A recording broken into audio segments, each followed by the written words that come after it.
So welcome back guys, this is Sagar Pandey and you are watching the computer ninja technique. So finally हम लोग अपने chapter में काफ़ी आगे आ चुके हैं और ये जो वीडियो है इसमें जो भी मैं आपको पढ़ाने वाला हूँ ये इस चैप्टर का आखिरी टॉपिक्स है। ठीक है, तो गाइस जो आज के हमारे इस वीडियो के टॉपिक रहने वाले हैं वो रहने, मैं आपको पहले बता दूं तो आज के वीडियो का हमारा जो टॉपिक रहने वाला है वो रहने वाला है URL, protocols and news group. तो हम लोग इसको बहुत ही बेहतरीन तरीके से पढ़ेंगे और समझेंगे। तो चलिए बिना किसी देरी के हम लोग स्टार्ट करते हैं। Let's go.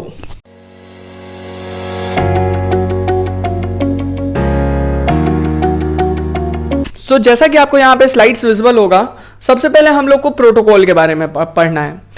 देखो गाइस, दुनिया में हर एक काम को करने का एक तरीका है, एक ढंग है और उस तरीके से ही वो काम होता है।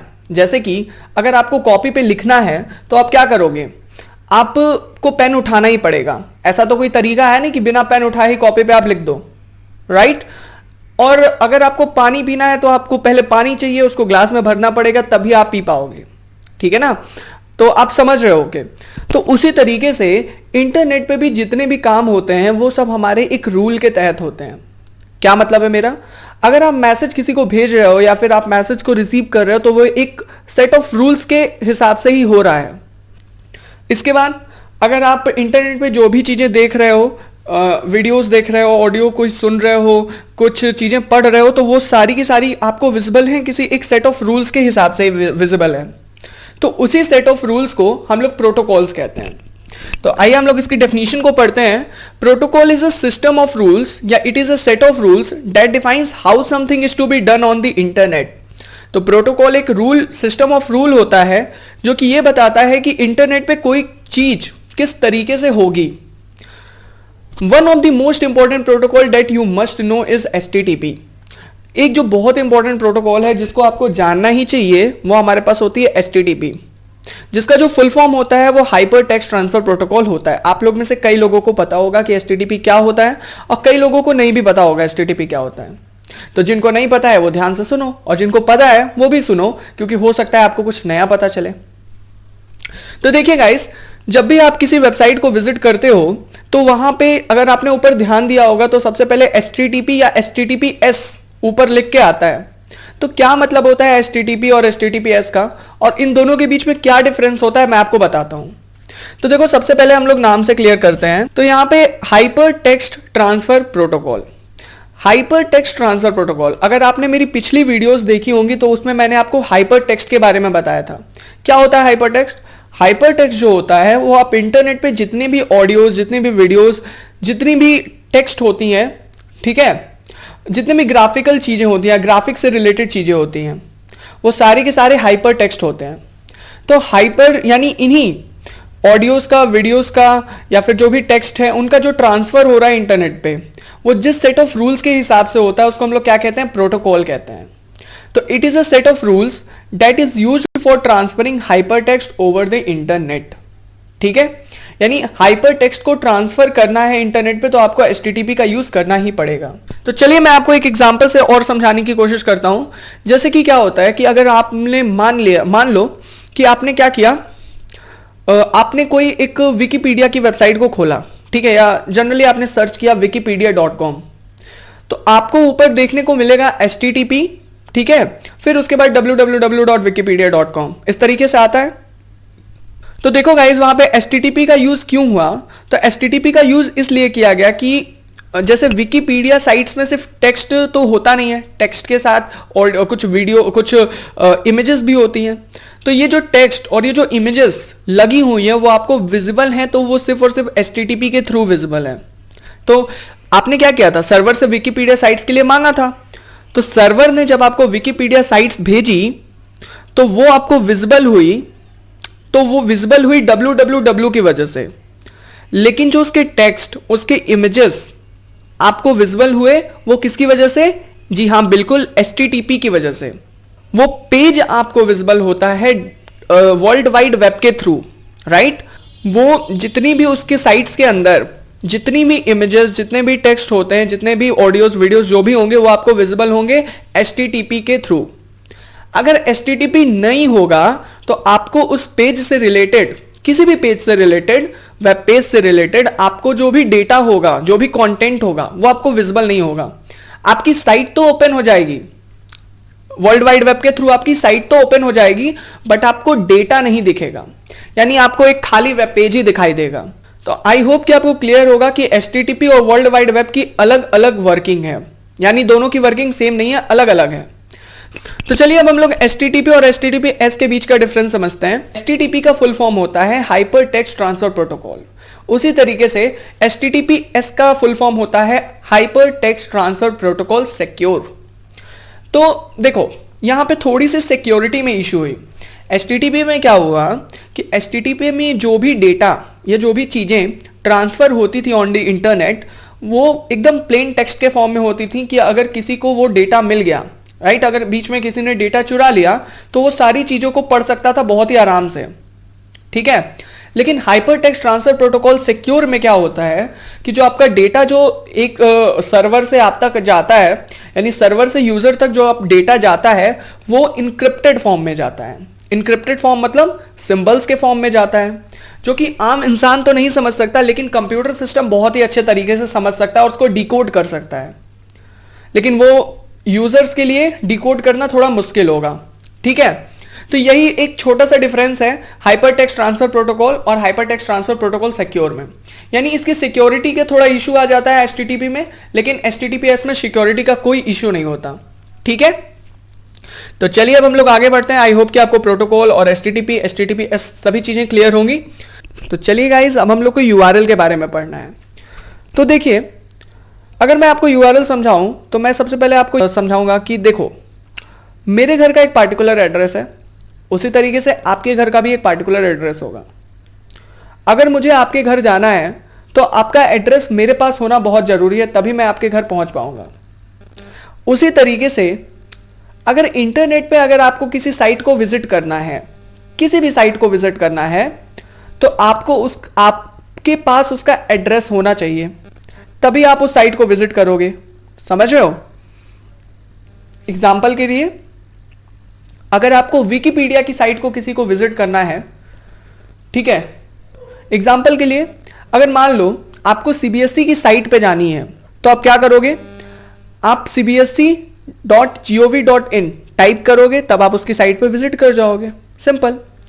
एक वेबसाइट का एक एड्रेस है, या फिर मैं कह सकता हूं कि एक URL है, जिसके थ्रू आप उस साइट को विजिट कर सकते हो, अगर आपके पास वो एड्रेस है तो यहां पे आप डेफिनेशन में भी चेक कर सकते हो, a location of a website on the internet, यानी किसी वेबसाइट का जो लोकेशन होता है इंटरनेट पे, उसको हम लोग URL कहते हैं।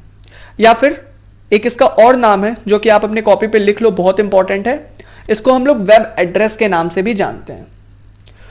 तो क्लियर होगा आपको ये। फिर देखिए, URL is looks in the format, यानी जो URL होता है वो कुछ इस फॉर्मेट में हमको देखने के लिए मिल जाता है। किस फॉर्मेट में?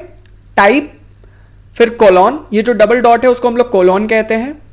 टाइप से मेरा मतलब है टाइप ऑफ द प्रोटोकॉल, फिर double slashes, address and then slash and then domain. इस तरीके से हमको कुछ देखने के लिए मिल जाता है। समझ में आया? अब देखिए यहाँ पे एक एग्जाम्पल लिखा है जिससे आपको और क्लियर हो जाएगा। एग्जाम्पल में आप कुछ ना करो, बस आप सिंपली ये जो एग्जाम्पल लिखा है ना, उसको ऊपर वाले फॉर्मेट से उठा के कंपेयर करो, आपको समझ में आ जाएगा। जैसे कि यहाँ पे जो HTTPS है, अगर आप उसको ऊपर से कंपेयर करोगे तो आपको क्या दिख रहा है? वो बता रहा है कि टाइप ऑफ द प्रोटोकॉल। तो यहाँ कौन सा प्रोटोकॉल यूज हुआ है? बिल्कुल, यहाँ पे HTTPS means hyper text transfer protocol secure हम लोग यूज किए हुए हैं, ठीक है। उसके बाद फिर वही स्लैश, फिर क्या है? कोलॉन है, देन डबल स्लैशेस, फिर ये www.abcxyz, ये क्या चीज है? तो यहाँ ये जो www.abcxyz है वो जनरली हम लोग एड्रेस है, वेबसाइट का क्या है? एड्रेस है। अब एड्रेस क्या होता है वेबसाइट की? एड्रेस कह लो या पाथ कह लो वेबसाइट की। तो ये क्या होता है? तो देखो, जो एड्रेस होता है या जो पाथ होता है वेबसाइट का, वो आपको ये बताता है कि आपको किस वेबसाइट पे विजिट करना है, राइट। यहां पे जैसे लिखा हुआ है www.abcxyz, तो मुझे यहां से पता चल रहा है कि मुझे abcxyz पे विजिट करना है, ठीक है। तो जो एड्रेस होता है या जो पाथ होता है वेबसाइट का, वो आपको ये बताता है कि आपको किस वेबसाइट पे विजिट करना है, ठीक है ना। उसके बाद जो थर्ड चीज है यहाँ पे डोमेन। डोमेन क्या होता है? तो डोमेन देखो, डोमेन वैसे तो एक कॉमन टर्म है जो कि हम लोग कई चीजों के लिए यूज कर लेते हैं, राइट। अलग अलग चीजों में इसका अलग अलग यूज होता है, बट यहाँ पे जो डोमेन है वो वेबसाइट के लिए यूज किया जा रहा है। वेबसाइट के टर्म में हम डोमेन का यूज कर रहे हैं। तो वेबसाइट के टर्म में डोमेन का मतलब है कि वेबसाइट के आइडेंटिफिकेशन के लिए हम लोग डोमेन का यूज करते हैं, राइट। डोमेन क्या होता है? वेबसाइट की आइडेंटिफिकेशन होती है। जैसे यहाँ पे यहाँ डोमेन कौन है, अगर आप इसको ऊपर के साथ कंपेयर करो तो यहाँ पे जो डोमेन है वो यहाँ पे .com है। समझ में आया? अगर आपसे पूछते एग्जाम में कि व्हाट इज डोमेन, तो आप कुछ मत लिखना, आप यही लिखना कि domain is the identification of any website on the internet. Internet पे वेबसाइट का आइडेंटिफिकेशन जो होता है वो डोमेन के थ्रू ही होता है।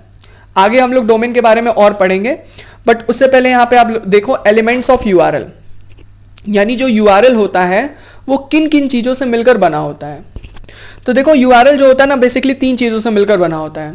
सबसे पहला प्रोटोकॉल, पीछे मैं आपको सारा बता चुका हूं, यहां पे बस आप चेक कर लो, नोट्स बना लो। प्रोटोकॉल, फिर पाथ जिसको मैं एड्रेस कहता था, जो कि क्या बताता था, बिल्कुल ये बताता है कि आपको किस वेबसाइट को विजिट करना है, इंटरनेट पे आपको किस वेबसाइट को विजिट करना है। जैसे कि यहाँ पे कौन मुझे अगर abcxyz को विजिट करना था तो मैंने यहाँ क्या लिखा था, www.abcxyz.com, राइट। तो यहाँ पे ये जो abcxyz था ये मुझे क्या बताता था, एड्रेस, कि मुझे इस साइट को विजिट करना है। और जो तीसरा होता है वो डोमेन नेम, और मैंने आपको डोमेन भी समझा दिया है क्या होता है डोमेन नेम। तो देखिए गाइस, इस एग्जांपल में हम लोग देख सकते हैं कि ये जो ब्लू कलर से लिखा हुआ है ना, ये जो ब्लू कलर से लिखा हुआ है वो हमारे पास टाइप ऑफ द सर्वर बता रहा है, यानी कि कौन सा प्रोटोकॉल यूज हुआ है ये चीज बता रहा है, ठीक है। तो यहाँ कौन सा प्रोटोकॉल यूज हुआ है, hyper text transfer protocol secure. उसके बाद क्या है, कोलॉन है, एंड क्या है, डबल स्लैसेस, एंड देन ये जो पिंक कलर से लिखा हुआ आपको दिख रहा है ये हमको बता रहा है एड्रेस, राइट। एड्रेस बता रहा है या पाथ बता रहा है। देखो अगर मैं आपको बताना चाहूं ना, तो ये जो एड्रेस होता है और ये जो पाथ है, एड्रेस या जो पाथ है, ये पूरा है incycle.msn.com getinfo.styles.asp, ये पूरा है हमारे पास पाथ है, या ये पूरा हमारे पास क्या है, ये पूरा हमारे पास एड्रेस है, ठीक है। और ये जो डोमेन होती है फाइल की वो ये है .com, यही सिर्फ डोमेन है फाइल की। तो आई होप कि आपको एग्जाम्पल क्लियर होगा, ठीक है। और अगर कोई आपको ऐसे दिखा के पूछ ले आपसे कि मुझे बताओ कि यहाँ प्रोटोकॉल कौन है, एड्रेस कौन है और डोमेन कौन है, तो आप बताने में ये चीज क्लियर हो गए। तो चलिए आगे चलते हैं। तो अब देखिए, मैंने आपको डोमेन बताया था कि डोमेन क्या होता है। डोमेन क्या होता है, डोमेन जो होता है वो आइडेंटिफिकेशन होती है किसी भी वेबसाइट की। अब हमने डोमेन को कई टाइप्स में बांट दिया है, राइट। मैं क्या बोल रहा हूं आपको अभी क्लियर हो जाएगा। तो देखो मेरे साथ, सबसे पहले तो हम लोगों ने .com, ठीक है, क्या है .com। तो अगर आप किसी कॉमर्शियल वेबसाइट पे जाओगे, इंडस्ट्री वाले वेबसाइट पे जाओगे, .com बहुत ही हमारे पास कॉमन डोमेन है। .com कॉमन है, बहुत ही कॉमन है, राइट। कई सारे वेबसाइट पे आप देखोगे .com का यूज किया जाता है, क्योंकि कई सारी वेबसाइट कॉमर्शियली ही प्रिपेयर किए जाती हैं, राइट। तो .com जो होता है ना वो कॉमर्शियली यूज किया जाता है, इसलिए बहुत कॉमन होता है। तो यहां पे देखो दूसरा जो है वो .edu है। तो .edu यानी कि .education, तो आप किसी भी वेबसाइट पे जाओगे जो कि एजुकेशन पर्पस से रिलेटेड होगी तो आपको ये .edu दिख जाएगा। इसीलिए मैंने बोला था ना, आइडेंटिफिकेशन होता है किसी भी वेबसाइट का। तो आप तुरंत अगर किसी वेबसाइट में .edu टर्म आया है तो आप क्लियर हो जाओगे कि हाँ ये एजुकेशन पर्पस से रिलेटेड वेबसाइट है। उसी तरीके से अगर किसी भी वेबसाइट में .gov देखने के लिए आपको मिल रहा है तो इसका मतलब वो वेबसाइट गवर्नमेंट से रिलेटेड है, ठीक है। फिर .mil देखने के लिए मिल रहा है, मिलिट्री पर्पस से रिलेटेड है। .net देखने के लिए मिल रहा है तो जितने भी नेटवर्क के रिसोर्सेज हैं उनसे रिलेटेड है। .org देखने के लिए मिल रहा है, जैसे python.org आपने देखा होगा या आप कभी विजिट किए होंगे। तो python.org क्या होता है कि एक ऑर्गेनाइजेशन है, ठीक है, तो ऑर्गेनाइजेशन से रिलेटेड है। .co एक कंपनी से रिलेटेड है, ठीक है। तो ये होता है। तो इसीलिए मैंने आपसे बोला था कि domain is generally the identification of the website. आपको डोमेन देख के तुरंत पता चल जाता है कि हाँ ये वेबसाइट किस चीज से रिलेटेड है। समझ में आया? अब देखिए यहाँ पे एक बहुत ही स्पेशल तरह का डोमेन है जिसको हम लोग डॉट इन कहते हैं। डॉट इन में क्या स्पेशल है? आपका सवाल होगा कि डॉट इन में क्या स्पेशल है। तो देखो डॉट इन जो होता है ना वो कंट्री वाइज बदलता जाता है। जैसे अगर आप इंडिया की साइट को विजिट कर रहे हो और उसने डॉट इन का यूज किया हुआ है तो वो डॉट इन लगाएगा, राइट? अगर आपने किसी जापान की वेबसाइट को देखा है तो उसमें ये डॉट इन नहीं लगा होता, उसमें क्या लगता है डॉट जेपी, राइट? अगर तो अलग अलग मतलब कंट्री का ये अलग अलग डोमेन हो जाता है, ठीक है? तो इसीलिए डॉट इन को हम लोग स्पेशल मानते हैं, ठीक है? यहां पे जैसे आप माइक्रोसॉफ्ट की साइट को विजिट करोगे ना तो उसने क्या डोमेन लगाया .co.in, ठीक है? तो चलिए इसीलिए ये डॉट इन हमारे पास थोड़ा स्पेशल तरीके की डोमेन बन जाता है। आगे चलते हैं। सो फाइनली हम लोग अपने लास्ट टॉपिक पे आ चुके हैं जिसका नाम है न्यूज ग्रुप। तो न्यूज ग्रुप क्या होता है? तो देखिए आपने कई सारी चीजें, जैसे आपने फेसबुक चलाया होगा, आपने इंस्टाग्राम चलाया होगा, तो आप क्या करते हो जनरली? आप यहाँ पे अपने पिक्चर्स या फिर कोई भी कंटेंट आप पोस्ट करते हो और दूसरे क्या करते हैं? दूसरे उस पर कमेंट करते हैं, लाइक करते हैं, शेयर करते हैं, ठीक है? यही करते हैं ना। तो उसी तरीके से न्यूज ग्रुप भी होता है। न्यूज ग्रुप क्या होती है? एक्चुअली न्यूज ग्रुप जो होता है ना वो एक कम्युनिटी होती है, एक ग्रुप होता है लोगों का, ठीक है? ऑनलाइन एक लोगों का ग्रुप होता है, एक लोगों की कम्युनिटी होती है जिसमें कि जो ग्रुप में जो जितने भी लोग हैं वो एक पार्टिकुलर टॉपिक पे इंटरेस्टेड होते हैं। अब हो सकता है वो पार्टिकुलर टॉपिक साइंस से रिलेटेड हो सकता है वो एस्ट्रोलॉजी से रिलेटेड हो सकता है वो किसी गेम से रिलेटेड हो, राइट? तो वो जो पीपल्स होते हैं वो क्या होते हैं? वो जो ग्रुप में जितने भी पीपल्स होते हैं वो एक पार्टिकुलर टॉपिक पे इंटरेस्टेड होते हैं। वो अपनी थिंकिंग को या कोई भी वो अपनी थिंकिंग को क्या करते हैं? एक्सप्रेस करते हैं, वहां पोस्ट करते हैं, जिसपे अदर क्या करते हैं? जो भी अदर जो ग्रुप के मेंबर्स हैं वो वहां पे कमेंट करते हैं और वो अपनी थिंकिंग को शेयर करते हैं, ठीक है? यहां पे भी लोग लाइक करते हैं, कमेंट करते हैं, शेयर करते हैं, सेम वही होता है। तो आप यहां से डेफिनेशन भी देख सकते हो। News group is a online community bulletin board where users can post messages, respond to the posted messages और जस्ट रीड देम, ठीक है? तो बुलेटिन बोर्ड क्या होता है? बुलेटिन बोर्ड कुछ नहीं, आपके जो स्कूल में नोटिस बोर्ड आपने देखा उसी तरीके से बुलेटिन बोर्ड होता है हमारे पास, ठीक है? तो जिसपे इंफॉर्मेशन क्या होती है? चिपका दी जाती है, बस, और कुछ नहीं होता बुलेटिन बोर्ड। तो ये हमारे पास ऑनलाइन एक बुलेटिन बोर्ड समझ सकते हो। इसमें क्या होता है? पीपल्स जो होते हैं वो मैसेज को पोस्ट करते हैं, दूसरे उस पर रिस्पॉन्ड करते हैं, दूसरे भी कर सकते हैं मैसेज को पोस्ट, और एक ने किसी ने किया तो दूसरे उस पर रिस्पॉन्ड करेंगे, और या फिर जस्ट उसको रीड करके छोड़ सकते हैं, उसमें कोई जरूरी नहीं है, राइट? अब देखिए आपको ध्यान देना है इस डॉटेड पॉइंट्स पे। ये जो 2-3 डॉट पॉइंट लिखे हैं ना मैंने, ये बहुत ही इंपॉर्टेंट है आपके एग्जामिनेशन पॉइंट ऑफ व्यू से। पहला तो ये है कि news group is sometimes also known as forums, clubs and message boards, या फिर चौथा नाम है इसका बुलेटिन बोर्ड। तो न्यूज ग्रुप को हम लोग क्या कहते हैं? फोरम्स कहते हैं, क्लब्स कहते हैं, मैसेज बोर्ड कहेंगे, या फिर सिंपली बुलेटिन बोर्ड भी कह सकते हैं। अगली चीज जो है, group of related messages are called threads. ये चीज आपको नहीं समझ में आई होगी, मुझे पता है। क्या मतलब है इसका, मैं आपको समझाता हूं। इंटरनेट पे आपको कई सारे न्यूज ग्रुप मिल जाएंगे। मान लो फिजिक्स से रिलेटेड, मान लो कई सारे लोगों को फिजिक्स में इंटरेस्ट होता है, तो फिजिक्स से रिलेटेड अगर किसी न्यूज ग्रुप को मैंने ज्वाइन कर लिया, राइट? अगर मैंने किसी न्यूज ग्रुप को ज्वाइन कर लिया और उसमें कई सारे लोग होंगे, सभी को फिजिक्स में इंटरेस्ट है, तो उसमें कई सारे लोग होंगे जो न्यूटन लॉ ऑफ ग्रेविटेशन के बारे में पोस्ट कर रहे होंगे, राइट? न्यूटन के लॉ ऑफ ग्रेविटेशन के बारे में कई सारे लोगों ने पोस्ट किया। ये सारे पोस्ट क्या कर रहे हैं? एक जैसे रिलेट कर रहे हैं, तो उन्हीं को हम लोग क्या कहेंगे? थ्रेड्स कहेंगे। तो वही वो बोल रहा है, ग्रुप ऑफ रिलेटेड मैसेजेस, यानी ऐसे मैसेजेस जो एक दूसरे से रिलेट कर रहे हो, उनको हम लोग क्या कहते हैं? थ्रेड्स कहते हैं। एग्जाम्पल, कौन कौन से न्यूज ग्रुप आपको इंटरनेट पे देखने के लिए मिल जाएंगे? तो मैंने कुछ एग्जाम्पल लिख दिए, like ALT.politics, SCI.physics, comp.computer.C++, ETC, बहुत सारे हो सकते हैं। आप चाहो तो न्यूज ग्रुप के बारे में आप इंटरनेट पे सर्च कर सकते हो, आप किसी न्यूज ग्रुप को ज्वाइन भी कर सकते हो, ठीक है? बस आपको कुछ नहीं लिखना होगा, आप किसी अपने सब्जेक्ट का नाम लिखो और आगे न्यूज ग्रुप लगा दो, आपको वो चीज, कई सारे न्यूज ग्रुप आपके देखने के लिए इंटरनेट पे मिल जाएंगे। और इसके अलावा तो एग्जाम में कुछ पूछता भी नहीं है आपके, तो गाइज जितना आपने पढ़ा न्यूज़ ग्रुप के बारे में ये सफिशियंट है, और इसको बुक में काफ़ी बड़े में लिखा हुआ है, जो कि आपको अगर आप पढ़ोगे भी तो आपको समझ में नहीं आएगा, और इसके अलावा आपके एग्जाम में कुछ पूछता भी नहीं है। सो गाइज ये हो गया, आपका चैप्टर फाइनली कंप्लीट होता है, और अब अगले वीडियो से हम लोग अगले चैप्टर पे प्रोसीड करेंगे। तो thank you guys for watching this video till and.